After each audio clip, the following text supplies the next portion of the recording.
The judge suppressed for 10 years the names and addresses of a group called Lawyers for Israel, who were allegedly behind the campaign of complaints against Lattouf. The judge satisfied that if their identities were known, they would be subject to vilification and harassment.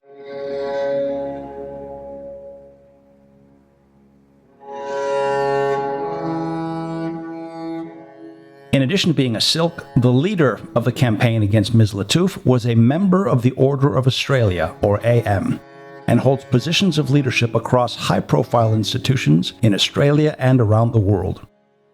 In other words, he's a pretty big deal. Due to a legal suppression order, we can't tell you who it is, which in and of itself tells you what a big deal he is.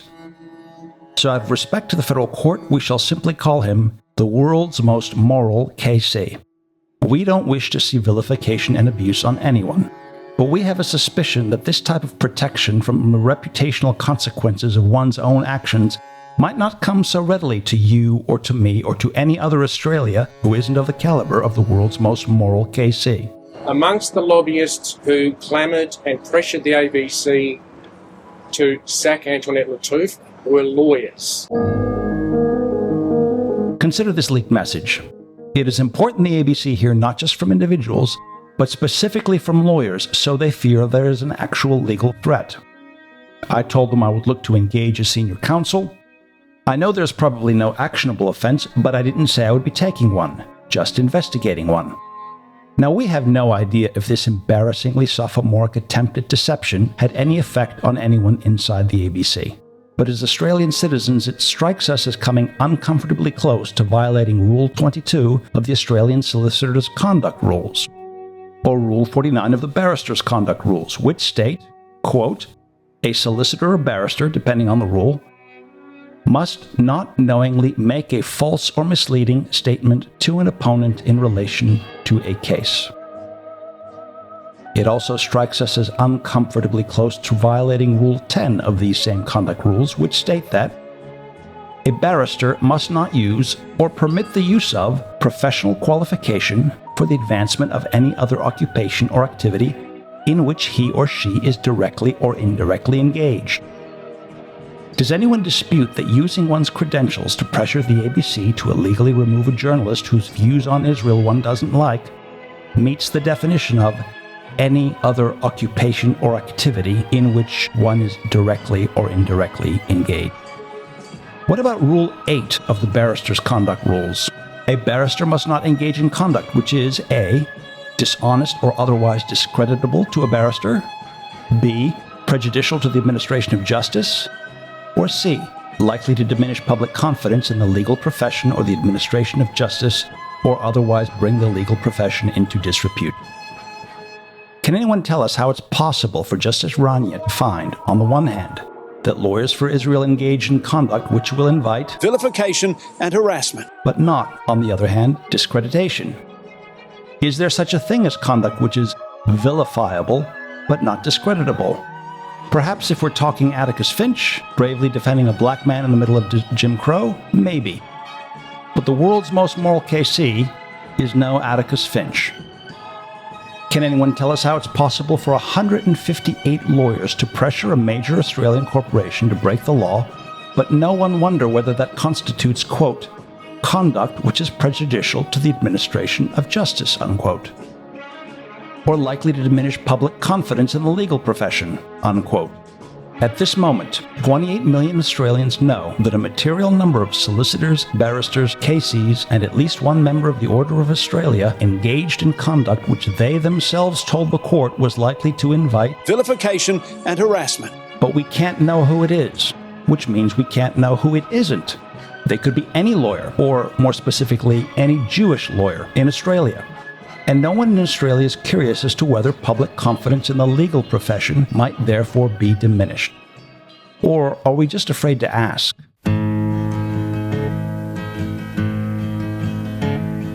As soon as you're born, they make you feel small.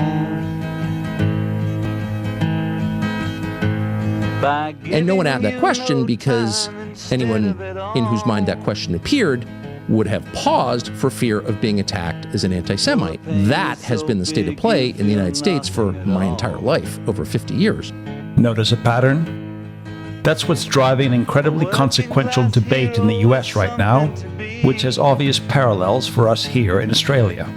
It's still so easy for people who support unconditional support of what Israel's doing to go on the US media and say things that are palpably, obviously untrue and not be challenged on these things. Politicians make nonsensical statements. The government has long warned against foreign conflicts being brought here. Nobody wants to even ask a follow-up question for fear of being attacked. Now it believes Iran itself has done just that. I actually do believe they use blackmail. I actually do believe they do that. So it is a state of perpetual intimidation. They participate. Right. Teach them how to defend by attacking. We're not getting pushed around anymore. Everybody's afraid of Israel. There needs to be a price to be paid for being an anti-Semite. Afraid of the topic, afraid, in some cases, of the state itself. I would never take my own life. I would never take my own life. You hear that, Israel? We're now seeing consequences levied against those who take action and stand against our people. How much of this can we take? Just being completely humiliated. Get a massage, get a massage. And what happened in that massage room, I assume is on video. Across all sectors where Jews have influence, we need to bring that influence to bear. We have not had an honest conversation about this. Ever. If you're the partner of a law firm and you see an applicant has engaged in this sort of conduct, don't employ them. What is that about? Why are we allowing this? Why are we allowing all of this humiliation? If there is one person in Australia who should not be afraid to ask, it's the Prime Minister, who, as you can imagine, took immediate action after finding out what had happened with Lawyers for Israel.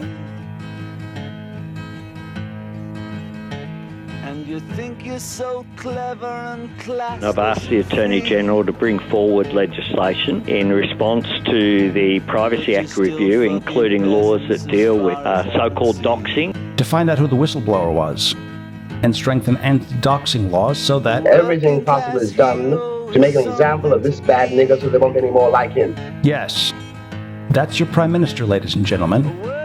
All he seemed to worry about, in fact, all his government seemed to worry about, was the privacy of the blacklisters. Now, we do not object to the strengthening of anti-doxing legislation. We also acknowledge that not all 158 members of the Lawyers for Israel chat group were active members of the conspiracy against Ms. Lattouf. We all know what large message groups are like. People tune in, people tune out, and the whole thing was done so fast that it's absolutely possible that many of the members whose names have been released were innocent of any objectionable behavior towards Ms. Lattouf. To our knowledge, as reported in the press, the conspiracy against Ms. Lattouf was carried out by just 9 key people. Let's call them, for argument's sake, the Lattouf 9. As for those who had nothing to do with this conspiracy, their names should never have been exposed. Full stop. And if new legislation makes that sort of thing less likely, great. We support it. We do. But what we find outrageous in a democracy is that this is the only need our government felt required addressing.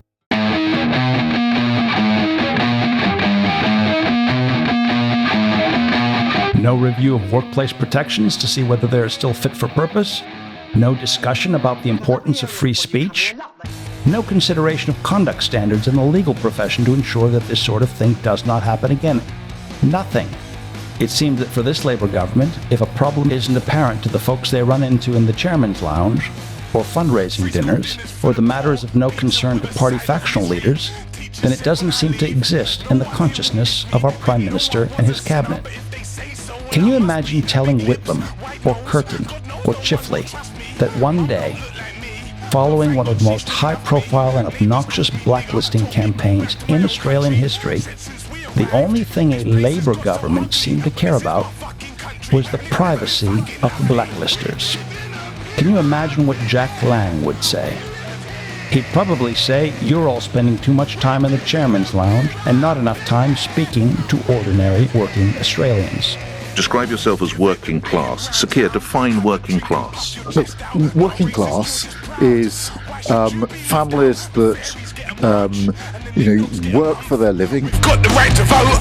I mean, what more could we want? Free to go where I like. If I look like I belong. If not, f*** off. Go on, boy. move along.